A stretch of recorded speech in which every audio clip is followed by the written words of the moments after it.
classique. Le président français Macron est un président réformateur.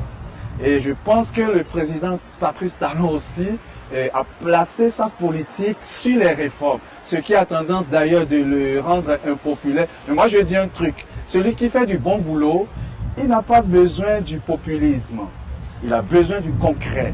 Et le connaissant monsieur Patrice Talon, c'est quelqu'un qui fait du concret, qui sait ce qu'il est en train de faire, même si aujourd'hui les résultats ne sont pas trop apparents. Mais moi je suis sûr que d'ici la fin de son quinquennat, c'est les Béninois même qui vont lui serrer la main et lui dire bravo, parce qu'il est sûr des choses qu'il est en train de faire. Les réformes, il nous faut forcément ça. On doit absolument passer par les réformes. Et je pense qu'un pays comme le Bénin a vraiment besoin de toilettage et qui va passer forcément par les réformes.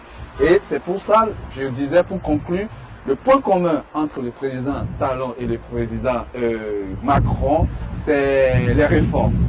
C'est les réformes et je pense que d'ailleurs il a réitéré son soutien et son encouragement, qu'il encourage pleinement de continuer dans ce sens. Et je profite de ce canal aussi pour lui dire de ne pas lâcher et de continuer. Le Bénin a vraiment besoin des réformes et c'est à partir de là que notre pays va se développer. Je suis contente, je suis fière de mes deux chefs d'État et surtout des relations qui lient le Bénin et la France et les accords qui ont été signés au cours de cette rencontre. C'est une fierté pour moi, j'en suis contente et puis je remercie les deux chefs d'État et je remercie autant les Béninois pour leur patience, parce qu'ils attendaient cette rencontre entre les deux chefs d'État, donc je les remercie également pour leur patience et surtout j'aimerais leur dire qu'il faudra être patient encore pour les jours à venir par rapport aux réformes, elles doivent se faire. Les réformes, nous les vivons également ici en France et c'est pas facile donc de changer ses habitudes.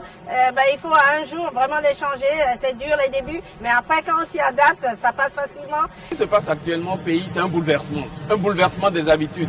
Et les compatriotes, quelque part, il faut qu'ils acceptent parce que nous construisons le Bénin de demain. Et comme on dit aujourd'hui, c'est le lendemain d'hier et la veille de demain. Donc quelque part, nous devons préparer demain pour que nos enfants puissent être fiers de l'effort que nous avons consenti aujourd'hui. Regardez, je fais encore une parallèle. Macron dit, je vais procéder par ordonnance, mais il fait des concertations.